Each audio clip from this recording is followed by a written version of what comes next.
The Lockdown Board Meetings 2020. Written by Martin Hesketh. Read by Derek Johnston.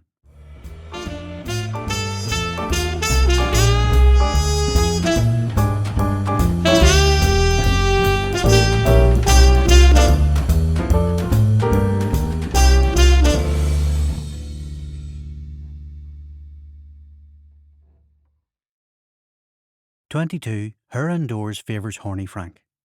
22nd Lockdown Board Meeting, Saturday, 11th April 2020.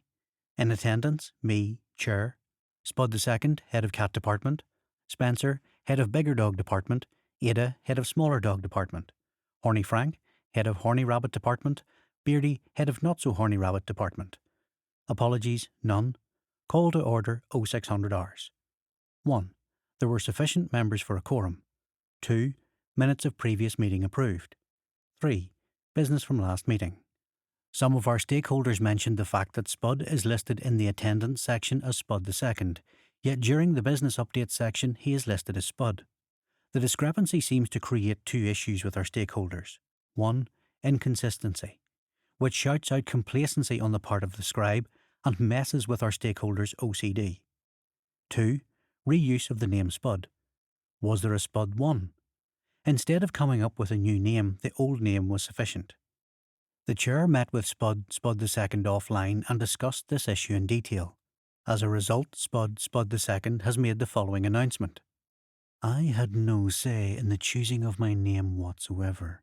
I don't care what I'm called. Call me Cat if you like. I really don't care. However, just to clear this issue up and deliver a resolution, I will keep my original full title as Spud II. This is purely for the sake of the vets, insurance documents and minutes attendance records. However, I will identify myself as Spud at any other time. I hope our stakeholders will understand and embrace my universal right to be both Spud II and Spud simultaneously, and not have any issues with inclusion and diversity. I don't know what OCD is, but it sounds nasty. 4. End of the week statement from the Chair.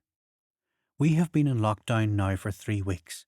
Reuters stated that infections and hospital admissions are starting to plateau, so that's very good. I want to thank all departments for their cooperation during these stressful times. Our mad but lovable stakeholders are still happy with our updates, so we will continue. 5. Statement from the Chair. Boris's mate Matt stated that he is making a Herculean effort to protect our NHS, so that's good.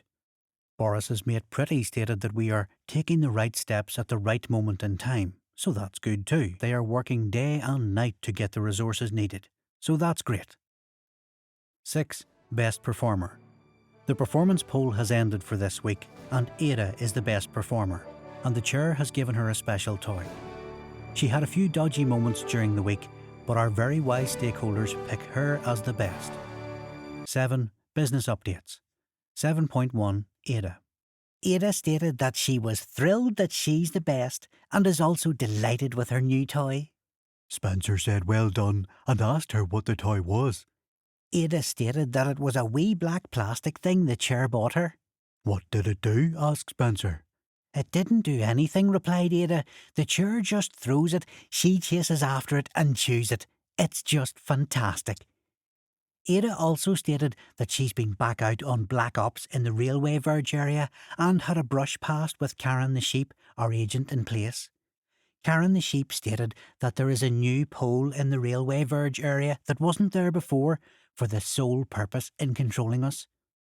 Spencer asked Ada what the pole was doing there. Was he working?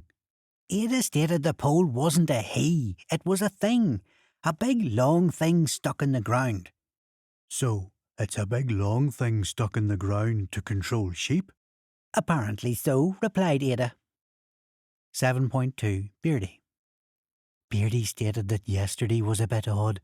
Her indoors was off work again and hanging around the hutch, making a racket cutting the grass and stuff. She was drinking all that fizzy stuff and was to all intents and purposes pished.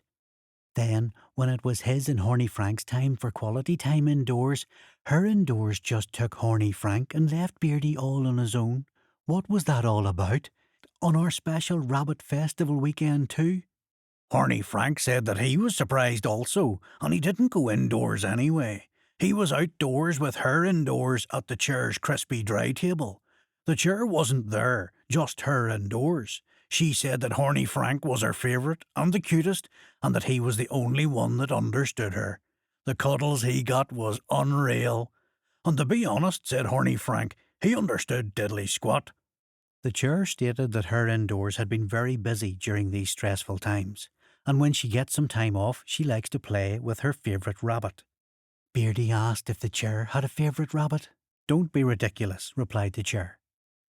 7.3. Spud. Spud stated that he was feeling poorly this morning. He has a high temperature, and he feels hot to touch on his chest and back. He has a new continuous cough, and had several episodes of coughing over a 24-hour period. Ever since that big pole thing was stuck in the railway verge area. Oh, dear God, really? No, added Spud, he was just yanking their chains. The looks on their faces was priceless. 7.4. Horny Frank. Horny Frank stated that he is delighted with the way Rabbit Festival weekend was going, building up to Rabbit Day on Sunday. He noticed that the stakeholders were showing photographs of their special rabbits. He'd like to give a special shout out to Bigwig, Alfie Babbitt and Bondara for their contribution, very much appreciated. Horny Frank stated that he could tell there is a lot of bunny love out there at the moment. 7.5. Spencer. Spencer stated that Ada should be careful with regards to Karen the sheep. Ada stated that she had the situation well under control. She thinks something big is going down over the Rabbit Festival weekend, and Ada just wants to keep ahead of the curve, whether it's flattening out or not. To be honest, continued Ada, she does like Karen the sheep. That's my point, argued Spencer. What if it's a honey trap?